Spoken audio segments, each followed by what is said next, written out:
guys, it's Lucy and welcome back to my YouTube channel.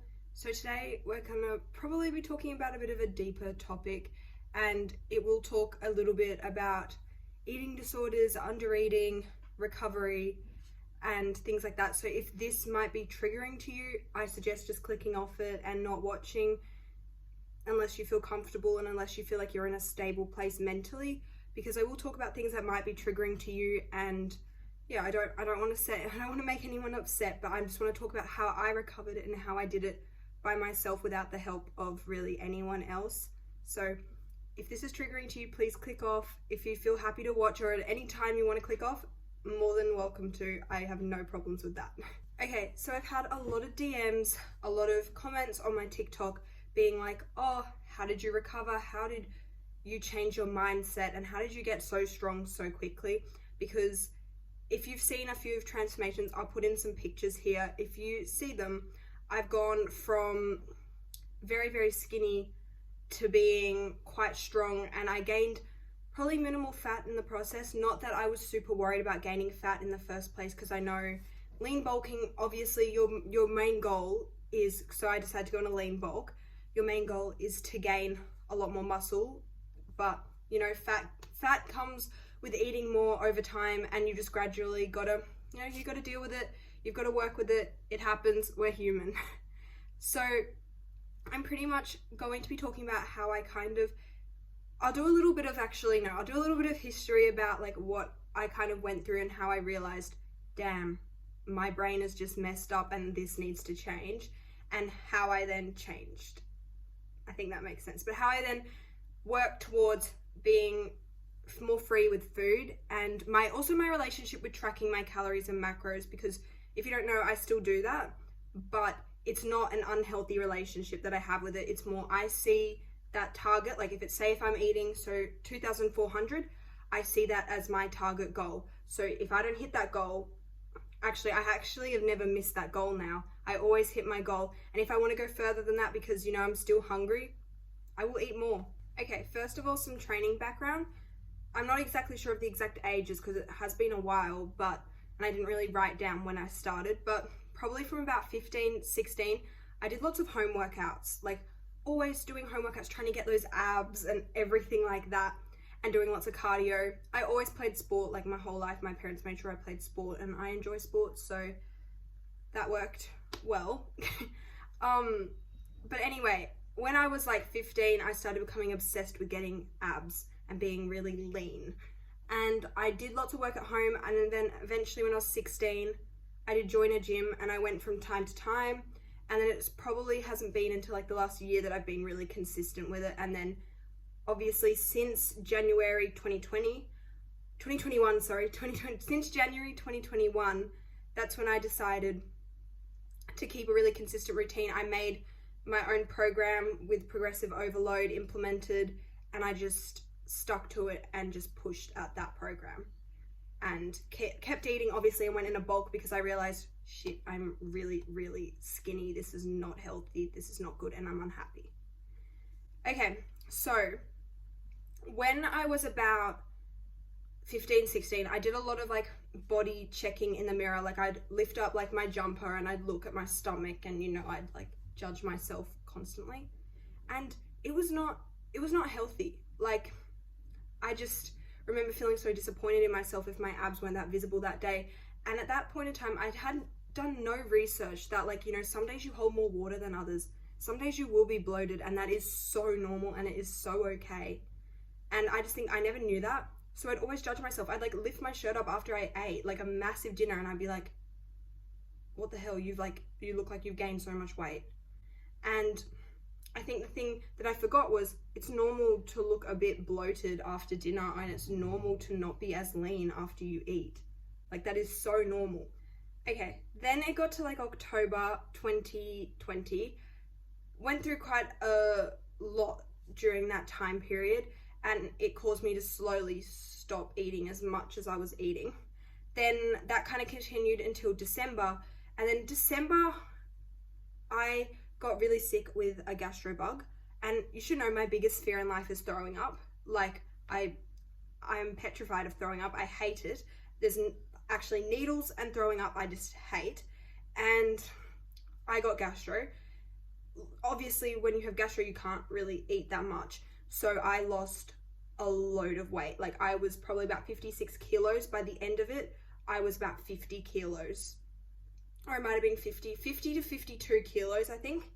And to be honest with you, like, it was horrible. Like, after that, every time I would eat for the next month, I would bloat. Because I would only eat really small meals. Because the size of your stomach, right, it shrinks. When you have gastro, it shrinks. And I couldn't handle big meals like I used to. And that was not a vibe. That's all I can say. Like, I could not eat as much. And then I kind of got used to it. So I had to have all these small meals so I didn't bloat, because I felt so sick when I got really bloated. So that kind of happened, that continued. Then in January, I kind of became obsessed with like salad bowls, like really low calorie salad bowls. Like, we're talking 300 calories, 200 to 300 calories.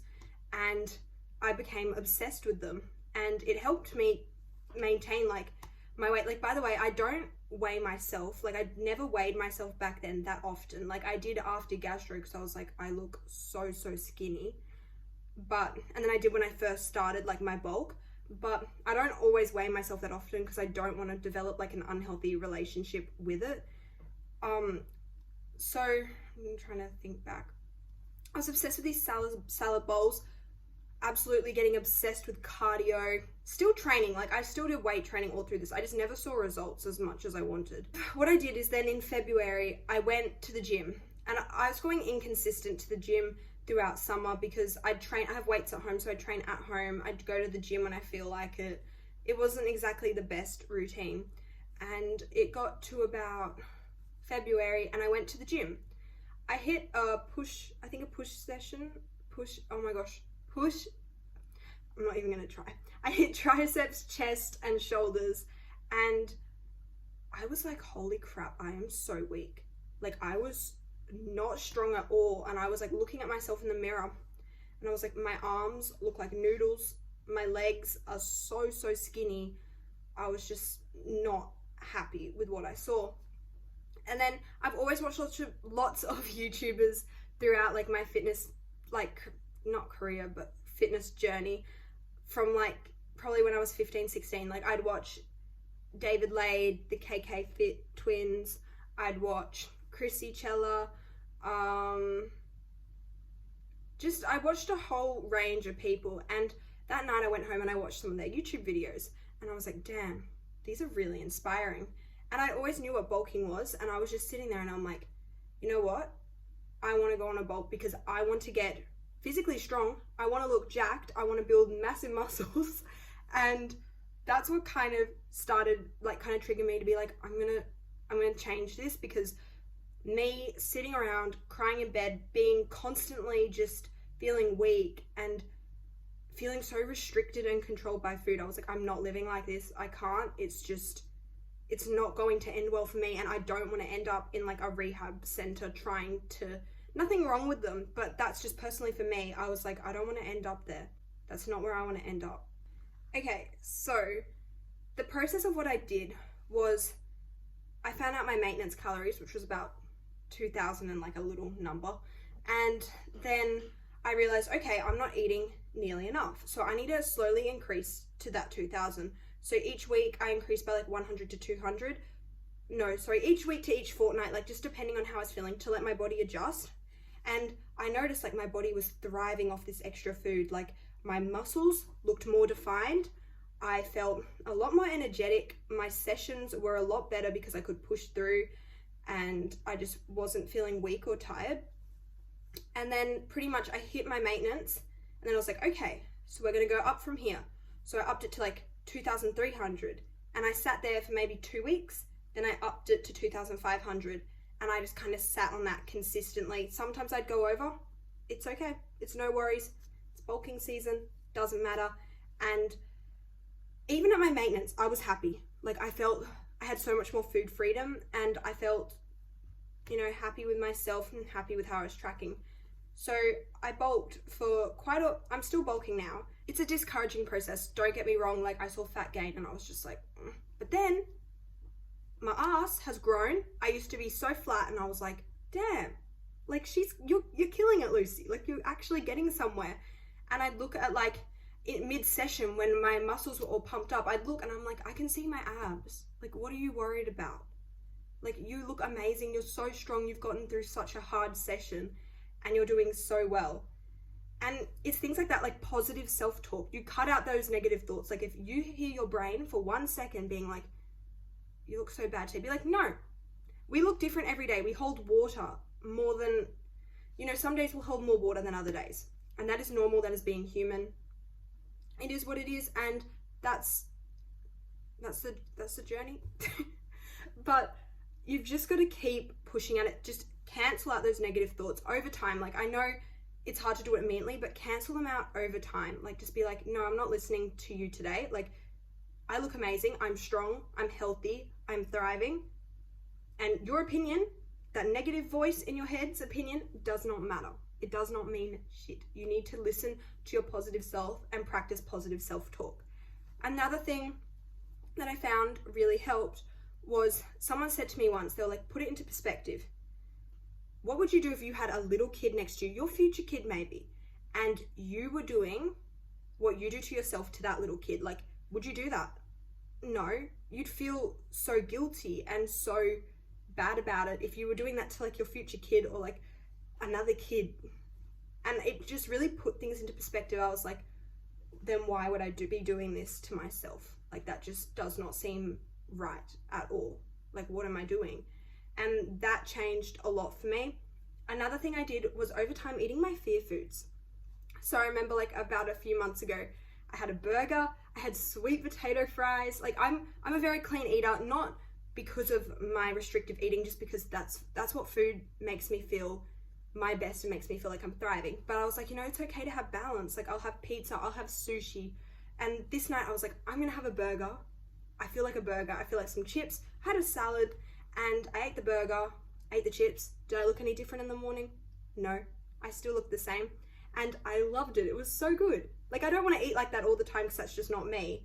But I liked it for moderation and it was really good. And sweet potato fries are like one of my favorite foods. So I have them sometimes, maybe like every fortnight or every like 3 weeks I'll have them if I feel like it. And it's great having so much food freedom. And you just got to slowly do your fear foods. Like, don't just jump in and have like a massive meal with all your fear foods, because that's not going to help you get over it.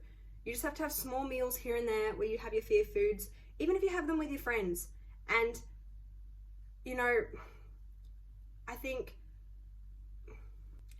I think the most encouraging part of my journey was seeing the muscle gains and strength gains I got.